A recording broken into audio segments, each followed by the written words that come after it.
personally in the Egyptian revolution. Could you please tell us more about your involvement and your motivation for taking part in the revolution?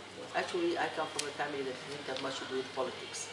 But all of a sudden, my brother was taken in prison for 16 months, and that was for the sheer idea that he believed that Mubarak should not give his son his place after he goes away. I mean, the inheritance idea. So we stood up on the 28th of January when they called out for a stand, but it turned out to be a march. So we marched for about 20 kilometers, and that's how I participated in a way. Were you in the Tahrir Square? Yes. I've been there 3 times actually. So you were spending the night in Tahrir Square? Not nights, no. I went daytime. Okay. Now I understand that Mubarak was in power for about more than 3 decades. Why the revolution this year and not before? We were too frightened to take any action because the regime was too strong. Okay. But when it broke up in Tunisia and we found that it succeeded, so why not we as well? But there were other movements over the past few years. The Kifaya group, which means enough. The other group was the 6th of April, and they were also opposing the idea of inheritance of Mubarak, his son, taking over. And but when the opportunity came, lots of people stood up from all walks of life, because everybody had the motivation to act.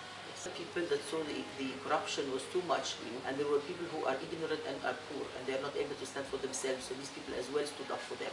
Do you believe that we have achieved the aims of the revolution in Egypt? Well, the big part has been over with, which is the throwing out of the head of the regime and his family, but I think there's still a lot to be done. What are the strengths, weaknesses, opportunities and threats of the revolution? Yes. The strength comes from the fact that the youth are those who are acting. The weakness comes from the fact that we don't have a leader, the revolution without a leader, person. The opportunity is that we will hopefully get a democratic atmosphere in Egypt and a system. The threats are from the people who are interested to keep the regime going as it was, and the countries that are in favor of our going back to what we were at before.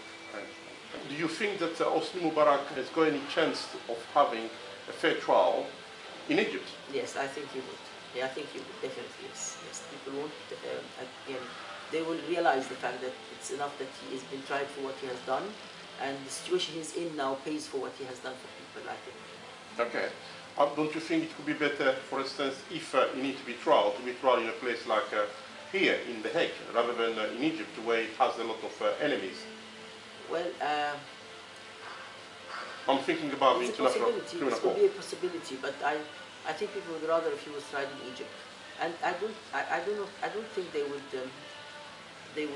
say for execute him or something like this. I wouldn't think we are this type of people. Okay. We wouldn't like to see him executed, or if that turns out to be the verdict. Okay, I understand. Thank you very much. Thank you.